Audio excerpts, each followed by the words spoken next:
Itu mengerikan tuh. Mengerikannya gini, dia di indung telur juga. Itu kalau saya operasi, saya ambil, itu kalau kita buka si kistanya, tau nggak isinya apa? Ada rambut di sana, ada kuku di sana. Ya gitu. Itu namanya kista dermoid. Pastiin dulu, tanya ke dokternya. Misalnya miom nih, berapa besar miomnya dok? Terus kalau kita ditanya posisinya ada di mana, letaknya. Udah pasti dia kan di rahim tuh. Iya. Cuma dipastiin ada di mana gitu ya. Dokter juga cerdas nih pasien.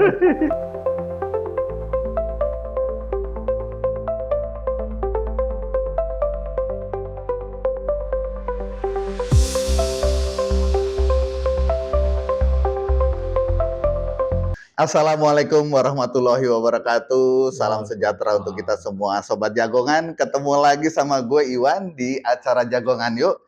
Kali ini kita ngobrol khusus nih tentang kesehatan sama yang namanya Dr. Mufti Yunus, spesialis SPOG lah pokoknya. Gue rada ribet nih, pokoknya ginekolog belakangnya. Ya. Pokoknya yang nyerempet-nyerempet begitu dah gitu. Nah, kita langsung aja, nggak lama-lama, langsung kita ngobrol. Oke, Dok, selamat sore. Terima kasih waktunya nih, Dok. Kita ngobrol-ngobrol, Dok. Ini, jadi gini, Dok, ya, kan banyak. Sebetulnya berawal dari pengalaman sih ya. Pengalaman banyak cerita, berkeluh kesah, ya entah dari ponakan, dari istri, kakak juga pernah. Terutama ya cewek-cewek lah. Mereka, kita kan cowok nggak ngalamin soalnya gitu ya. Mereka pada saat bulanan menstruasi itu haid, mereka suka ngeluh sakit gitu, terus sampai melintir-melintir. Bahkan dulu seingat gua kakak gua tuh sampai sempet pingsan-pingsan malah gitu. Nah cuma katanya kista gitu kan.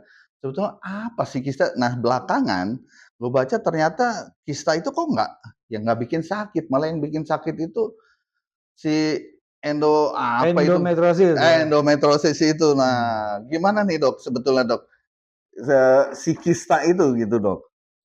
Jadi sebenarnya kalau yang namanya kista ini kita nyebutnya kista ovarium ya, kista di indung telur.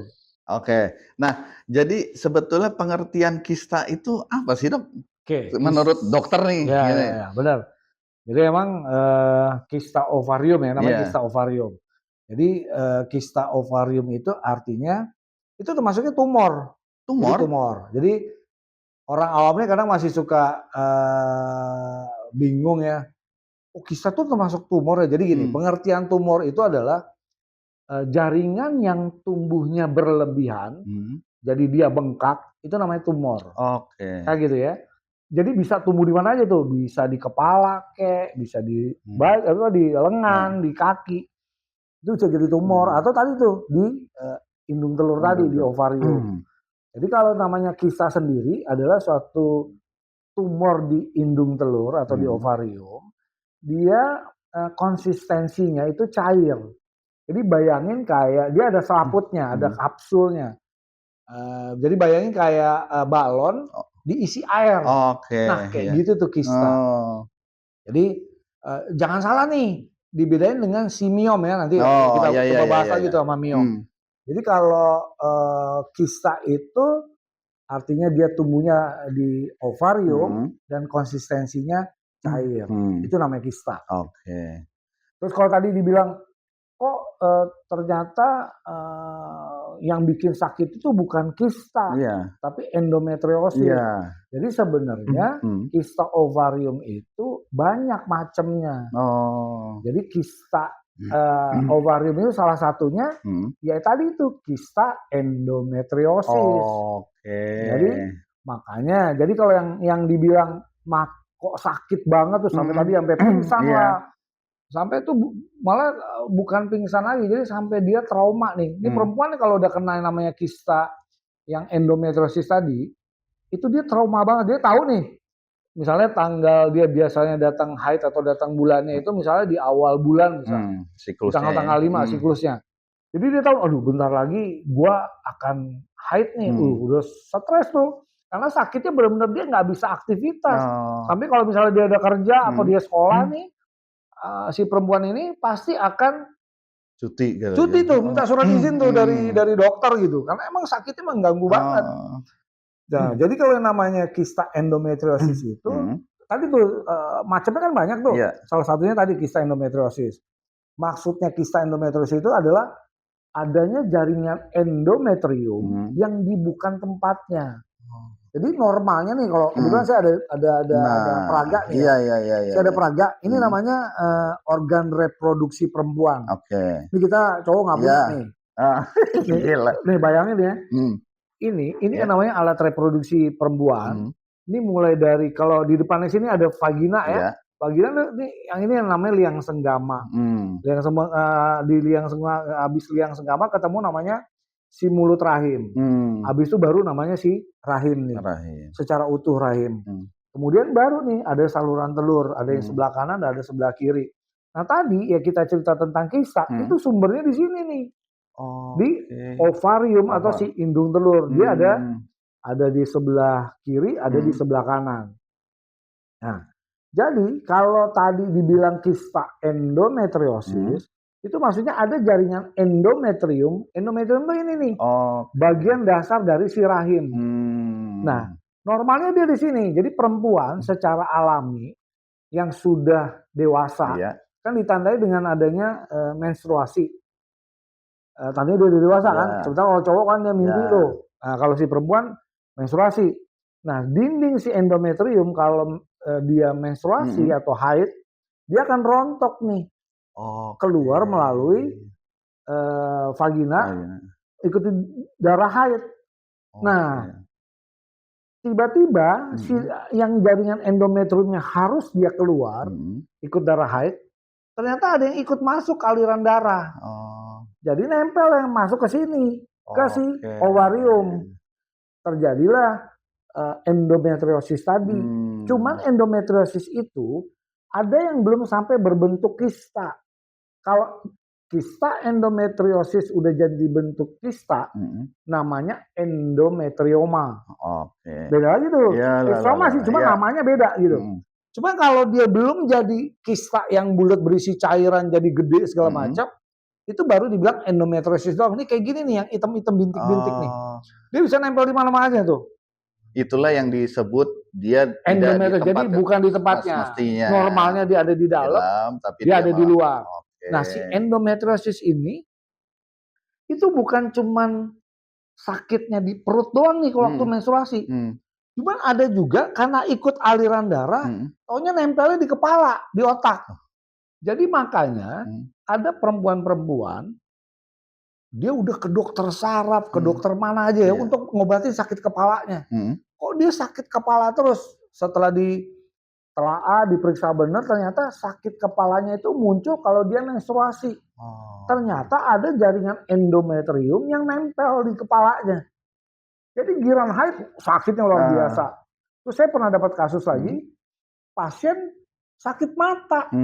Sakit matanya kambuh merah gitu, berair dia, pedih. Pas waktu menstruasi, ternyata ada jaringan endometrium yang nempel di mata.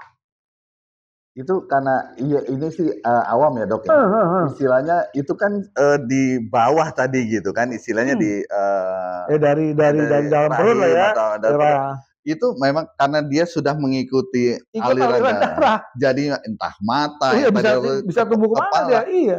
Allah. Jadi kayak gitu dia. Makanya tadi kan kalau saya bilang si kista endometriosis tadi itu adalah salah satu jenis dari si kista ovarium. Ada lagi namanya kista fungsional. Lain lagi tuh. Jadi kalau kista fungsional itu, jadi gini. Mungkin pernah nih saudaranya atau siapa, dulu saya dibilang sama dokter ada kista nih. 3 bulan kemudian diperiksa udah nggak ada. Itu kemungkinan bisa aja tuh namanya kista fungsional, kista normal. Jadi biasanya terjadi gini, karena mekanisme atau artinya patofisiologi. Kenapa sih nih? Sampai ada yang nanya, apakah semua perempuan punya kista? Ada gitu kan. Jadi sebenarnya ya itu bisa aja tuh yang kista fungsional tadi. Jadi dia kayak gini, perempuan tiap bulan yang udah ditandai dengan dia dewasa, dia menstruasi, kan dia waktu fase setelah menstruasi kan ada masuk fase namanya fase masa subur. Nah, pada waktu masa subur itu kan si folikel ini yang di ovarium ini ada folikel-folikelnya tuh, dia membesar. Nah, di titik tertentu dengan hormon tertentu dia akan pecah, melepaskan sel itu yang dibilang ovulasi. Masa subur itu. Nah, kalau tidak terjadi kehamilan, makanya misalnya pada anak-anak yang belum menikah, wanita bukan anak maksudnya remaja lah ya, dia belum menikah atau yang ibu-ibu yang nggak hamil gitu ya, kan terjadi terus tuh menstruasi siklusnya siklusnya kan nggak sempat. Kalau perempuan hamil dia pasti dia akan nggak datang haid kan. Nah, waktu dia datang haid terus menerus itu folikel yang tadi yang harusnya pecah nggak pecah nih, itu terbentuk terus jadi gede, itu jadi kista fungsional. Ternyata kapan nanti dia pecah hilang tuh, makanya dibilang kista fungsional, kista normal. Jadi nggak usah takut biasanya kalau kayak gitu. Dan berarti itu pun pecahnya pun istilahnya bukan karena trigger sesuatu, tapi memang siklusnya seperti itu. Oke. Nah, sebelum tadi tertarik ada istilah miom, karena itu juga sering. Tapi sebelum masuk itu, nah si kista endometriosis ini itu ada istilahnya apa sih dok? Sebetulnya penyebabnya apakah? Karena kan kayaknya juga di pukul rata nggak semua merasakan gitu kan si wanita-wanita ini gitu, hanya beberapa atau sebagian besar mungkin. Nah, apakah dari pola makan atau dari apa yang hingga menyebabkan mereka diantaranya bisa sakit gitu? Jadi gini, artinya kan dicari penyebabnya apa sih ini kista gitu ya.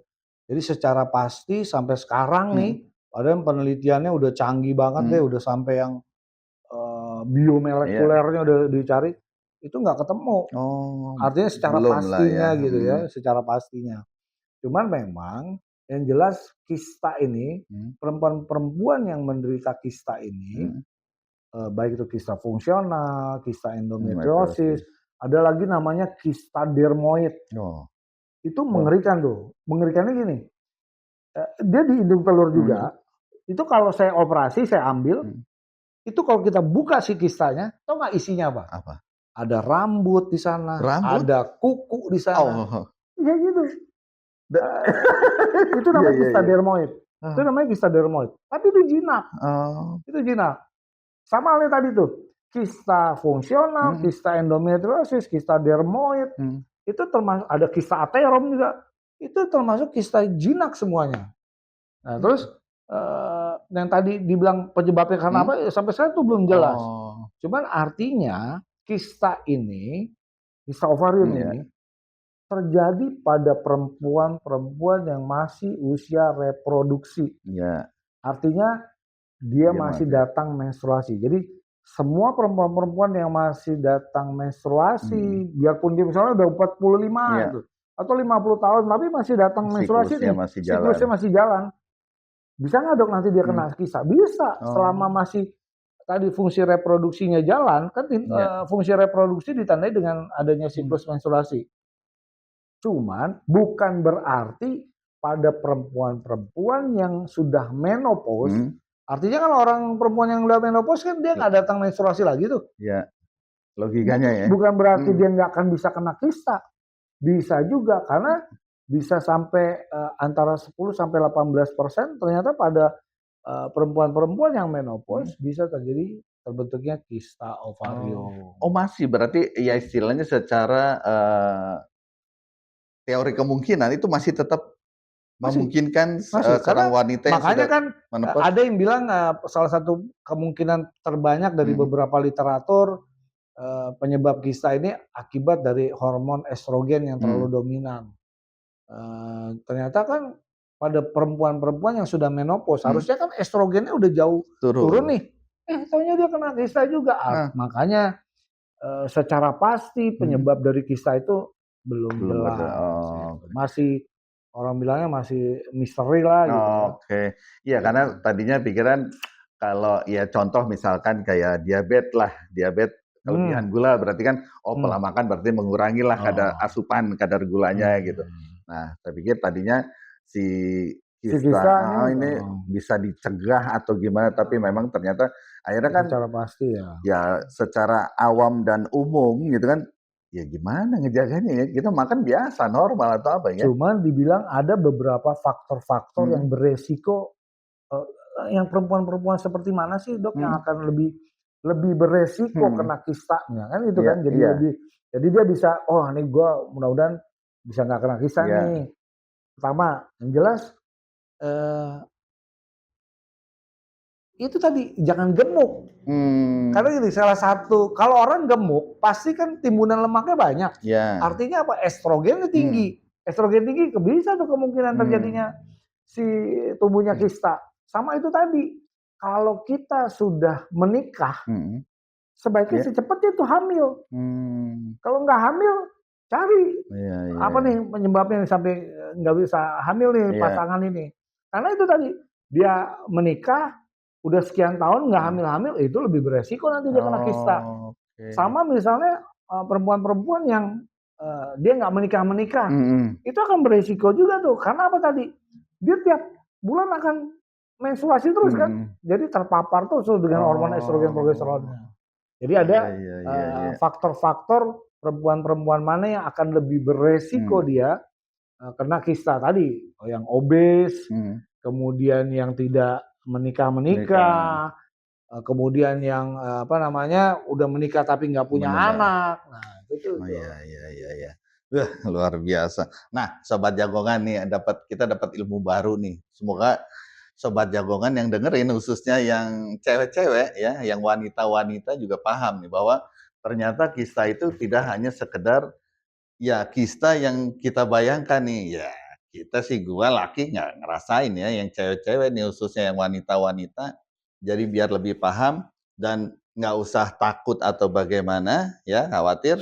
Karena memang ini ternyata secara medis pun belum ketahuan ya dok ya, tadi istilahnya penyebabnya apa. Jadi ya selebihnya kalau kita mah ya udah bismillah aja, doa deh gitu. Yang penting selamat aja, sehat gitu kan ya dok ya. Nah dok, ini kista udah. Nah kalau yang miom itu apa dok? Oke, kalau miom itu tumor juga. Tumor dia biasanya juga jinak. Kemudian tadi kista sumbernya di ovarium, ya. Makanya masih banyak tuh emang di luar sana para ibu, para wanita gitu ya, suka salah-salah nih. Mana sih yang kista, mana yang miom. Nah tadi kalau kita cerita sumber kista kan di sini nih, si indung telur ovarium. Nah kalau miom sumbernya tuh di rahimnya, justru di rahimnya. Itu satu bedanya. Jadi sumbernya satu kalau miom di rahim. Bedanya lagi, kalau si miom dia konsistensinya padat. Jadi bayangin kayak bakso ya. Bakso urat gitu ya. Nah, itu kayak gitu tuh. Itu si miom. Sementara tadi kan kista kayak balon diisi air. Kalau ini konsistensinya cair dia. Kalau ini padat gitu ya. Kemudian kista sama miom itu sama-sama hampir 25-30% itu yang punya gejala. Artinya sisanya tuh 70-80% itu nggak ada gejala. Jadi makanya saya nggak kenapa-napa dok. Nggak merasakan apa-apa. Haid gitu. Saya baik-baik aja. Kemudian berdarah haidnya juga normal gitu ya. Jadi memang si miom ini ya, miom atau kista tadi, ini kita bahas si miomnya, hampir tadi tuh yang cuma punya gejala sekitar 25% lah atau sampai 30%. Sementara sisanya nggak ada gejala. Nah satu lagi, yang namanya miom, yang tadi sumbernya di si rahim ini, gejalanya itu tergantung di mana dia letaknya, letak di miomnya, di rahimnya. Jadi kalau letaknya di permukaan, ini kan misalnya permukaan rahim nih, ini permukaan. Itu nggak akan ada gejala. Misalnya nempel di sini nih, di sini nih ya. Mungkin sama kayak contoh itu yang kayak contoh ini ya. Ini namanya di daerah subserosa namanya, daerah bagian serosa. Biasanya nggak ada gejala sama sekali nih.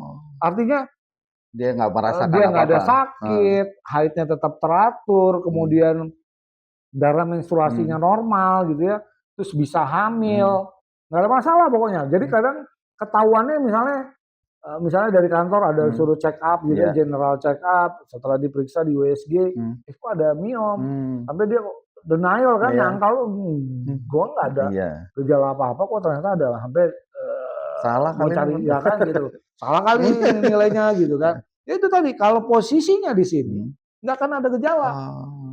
Yang ada gejala yang gimana? Iya. Yang posisinya si miomnya ada di mukosa, di dalam rahim. Oke. Biasanya gejalanya apa? 1, biasanya suka haidnya sakit. 2, berdarah haidnya jadi banyak. Yang harusnya misalnya, yang normalnya biasanya misalnya 1 hari dia ganti pembalutnya, misalnya paling banyak 5 atau sampai 6 lah. Ini karena ada miom di dalamnya itu, ganti pembalutnya bisa 10 sampai bleeding dia. Sampai kadang ada yang beberapa pasien tuh datang ke rumah sakit udah yang HB-nya, kan karena pendarahan HB turun tuh. Yang normalnya di 12 sampai 14. Gara-gara banyak berdarah gitu ternyata HB-nya bisa sampai 5. Udah mulai lemas segala macam, tuh bahaya banget tuh. Iya. Jadi yang seperti itu tuh, jadi si miom tadi ya. Nah, kalau dari akhirnya di keduanya nih dok, either si kista atau miom, itu setelah, apalagi yang nggak berasa gitu ya, dia ketahuan setelah pun terpaksa check up lah, medical check up atau apa, itu tapi masih bisa pengobatan atau gimana? Oke, jadi kita masuk ke pengobatannya ya, pengobatannya. Jadi pengobatan untuk si kista pun ataupun si miom itu ada kok pengobatannya. Cuman sebelum lebih ke sana saya gini dulu deh. Kalau kita nih seorang misalnya dari saudara tadi atau kerabat, anak atau apa kena miom misalnya atau kena kista misalnya, pastiin dulu, tanya ke dokternya. Misalnya miom nih, berapa besar miomnya dok? Terus kalau bisa ditanya posisinya ada di mana, letaknya. Udah pasti dia kan di rahim tuh. Cuma dipastiin ada di mana gitu ya. Dokter juga cerdas nih pasien. Kan gitu ya. Dapat bocoran dari dokter Mufti. Sekarang kan informasi kan gampang. Iya. Cuma harus dapat yang informasi yang jelas. Itu ditanya. Jadi jangan panik dulu, tanya posisinya di mana. Terus juga nggak ujuk-ujuk semua miom ataupun kista tuh harus dibabat, artinya dioperasi. Nggak semua juga harus dioperasi. Ada artinya rambu-rambunya yang kayak gini harus dioperasi. Apa tuh rambu-rambunya? Pertama gini, kalau misalnya si miomnya ini ataupun kistanya itu diameternya udah lebih dari 5 cm. Oke, itu batas ambang ini. Batas diameternya lah ya. Atau misalnya oke lah, ternyata diameternya baru 3 cm nih misalnya si kistanya.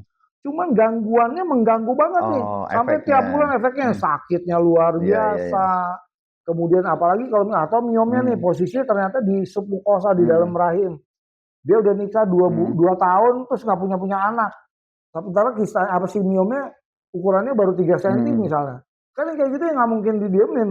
Dia dioperasi lah biar gejalanya juga bisa diatasi, terus bisa ya hamil kan gitu ya. Jadi itu. Kemudian nggak ujuk-ujuk juga langsung operasi. Biasanya juga misalnya kalau udah bisa dibantu dulu misalnya dengan pengobatan hormonal. Tadi emang ada beberapa sekitar 70% penyebabnya karena estrogen yang dominan. Biasanya kita kasih dulu tuh obat-obatan hormon yang sifatnya untuk menekan si estrogen. Dikasihlah obat golongan progesteron. Jadi dikasih dulu obat itu, habis itu sambil diobservasi. Diobservasi, dilihat 2-3 bulan USG ulang, tambah besar nggak nih? Kalau nggak tambah besar ya udah biarin aja. Sama kan kadang suka beberapa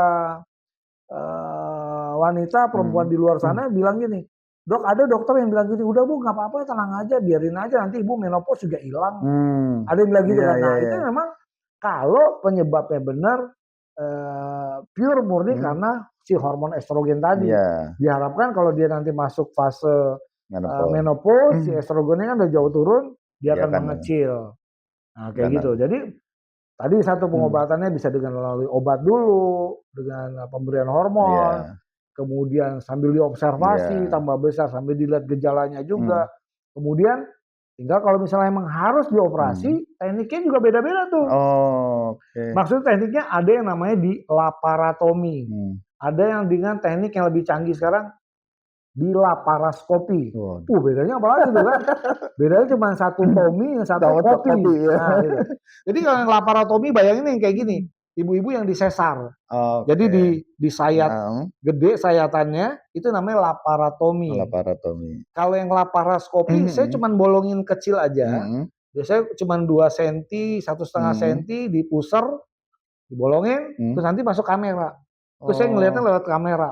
Nanti ngambilnya saya bolongin lagi kecil-kecil 1 cm masuk kayak tangan robotnya. Nah, kayak gitu. Itu yang laparoskopi. Jadi itu ada beda. Nanti lagi itu buat cara tekniknya. Sekarang untuk ininya banyak juga di luar sana nanya gini, dok saya kata dokternya, misalnya dia miom nih, harus diangkat rahimnya dok. Operasinya harus diangkat rahimnya. Iya, pernah dengar juga tuh. Kan gitu kan? Memang harus dok diangkat rahimnya, kan gitu. Sekarang gini, kalau si penderita ini, wanita ini usianya misalnya baru 35 tahun misalnya. Anak baru 1 misalnya. Atau anak belum ada. Ya nggak mungkin lah si rahimnya diangkat. Karena kalau rahimnya diangkat, udah pasti dia jadi menopause dong. Menopause dini jadi kan. Udah nggak mens lagi, nggak bisa punya anak. Kan gitu. Jadi artinya, nggak semua ada miom, itu harus diangkat rahimnya. Jadi cukup diangkat si miomnya. Miomnya aja. Ya si basonya itu tadi. Ya, basonya tadi. Nama tindakannya namanya di miomektomi. Jadi cuman si miomnya aja diambil. Nah, biasanya satu lagi kuncinya lagi. Miom biasanya nggak single. Artinya nggak satu dia. Biasanya ada banyak. Jadi benar-benar harus dibersihin. Cuman pertanyaannya lagi, kalau misalnya rahimnya nggak diambil, miomnya doang nih diambil nih di miomektomi. Pertanyaan lagi, dok bisa tumbuh lagi nggak? Nah, selama masih ada rahim, uterusnya tadi itu, biarpun si miomnya udah diambil, bisa dia tumbuh lagi. Gitu. Itu berarti sama kasusnya dengan yang tadi dok? Sama si kista. Bahwa istilahnya ya kan tadi belum ketahuan lah penyebabnya atau apa gitu. Si miom ini sama penyebabnya atau apa ketahuan, sehingga istilahnya kita nih orang awam dan sobat jagongan yang nonton gitu ya bisa istilah mencegah lah kalau memang kita tahu gitu. Untuk miom. Sampai sekarang miom dan kista itu sama penyebabnya belum jelas. Cuma akibat karena dari beberapa literatur tadi 70% karena estrogen yang dominan. Jadi emang ya itu tadi pengobatannya kurang lebih kayak gitu juga. Kalau kista nggak berarti harus si indung telurnya diambil. Misalnya gini, kista nih bilateral ada 2 di kiri kanan nih. Jadi ada kista nih dua-duanya. Terus sama dokternya, sementara dia masih belum punya anak, umurnya masih muda, nggak akan mungkin diambil si indung telurnya ada 2-nya. Cukup di kistanya aja diambil, di kistektomi namanya. Karena kalau diambil kistanya, si ovariumnya, indung telurnya, dua-duanya diambil, nggak bisa produksi lagi nanti. Itu bener, langsung menopause juga. Sementara rahimnya ada misalnya. Tapi ininya diambil dua-duanya. Udah langsung peot dia. Langsung menopause. Jadi artinya tindakannya cukup di kistektomi aja. Nah, gitu. Iya, istilahnya si sumber penyakitnya aja lah gitu ya. Ya, penyakitnya aja diambil. Si kista atau si... Tapi tadi balik lagi pertanyaannya. Bisa tumbuh lagi nggak? Ya masih bisa lah selama masih ada indung telurnya. Kista bisa tumbuh lagi gitu. Luar biasa. Duh. Ya gimana jadi ngomong. Nah, sobat jagongan ya kita nggak bisa istilahnya dalam arti ini ahlinya yang ngomong gitu istilahnya, bahwa secara keilmuan ya penyebabnya ini memang belum ketahuan. Apakah penyebab dari kista, baik itu juga si miom gitu. Jadi ya istilahnya sama-sama lah saling ya. Nah, udah diangkat pun tidak menjamin dia tidak akan tumbuh lagi ya dok ya. Bahwa belum ada kepastian yang bisa menjamin untuk bersih. Tapi ya kita hanya ikhtiar namanya ya. Cuma ada yang nggak tumbuh lagi. Cuma makanya dokter juga nggak akan berani bilang. Menjamin gitu kan. Nanti bisa tumbuh lagi nggak dok? Ya nggak bisa, selama masih ada rahimnya, ya memang bisa aja tumbuh. Cuma ada juga yang nggak tumbuh lagi. Ada juga. Yang penting tadi, asal hormonnya terjaga, imbang tadi, jadi balance dia si estrogen sama progesteronnya, insya Allah ya enggak. Iya.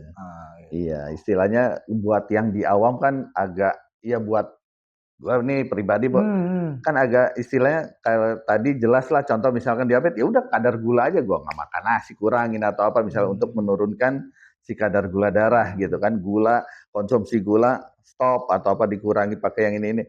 Nah itu kan indikatornya jelas gitu ya buat saya sebagai misalkan penderita diabetes. Nah, tapi kalau untuk di kasus ini kan apa ya, belum, kalau hanya sekedar hormon dari apa? Kan Nanti tadi akan udah bilang. penjelasannya jadi panjang gitu. Jadi jangan dipatahin. Tadi kan saya udah bilang ada faktor-faktor yang ini perempuan lebih beresiko. Iya. Nah itu dijaga. Iya. Jadi jaga. Jadi harusnya apa? Dietnya diatur. Tetap dietnya diatur. Artinya biar seimbang tinggi badan sama berat badannya. Kemudian tadi apa namanya olahraga lah biar ideal kan berat badannya.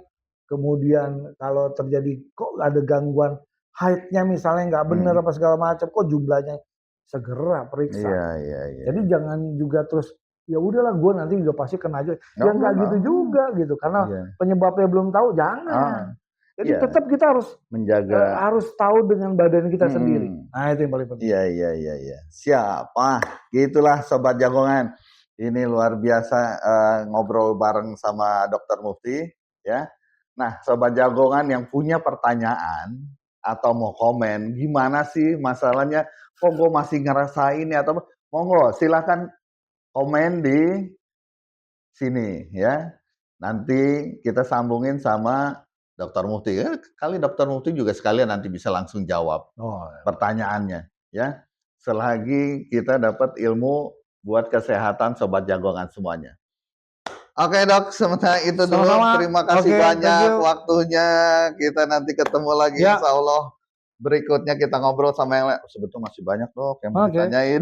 Apalagi urusan sama yang ini Dok, reproduksi.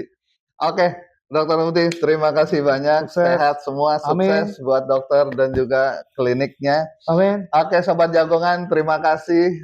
Ya, jangan lupa untuk tetap dukung channel Jagongan Yuk. Subscribe, like, comment, share, dan aktifin loncengnya biar nggak ketinggalan kalau ada video terbaru dari kami. Oke, sekian dulu dari kami. Terima kasih. Assalamualaikum warahmatullahi wabarakatuh. Salam sejahtera untuk kita semua.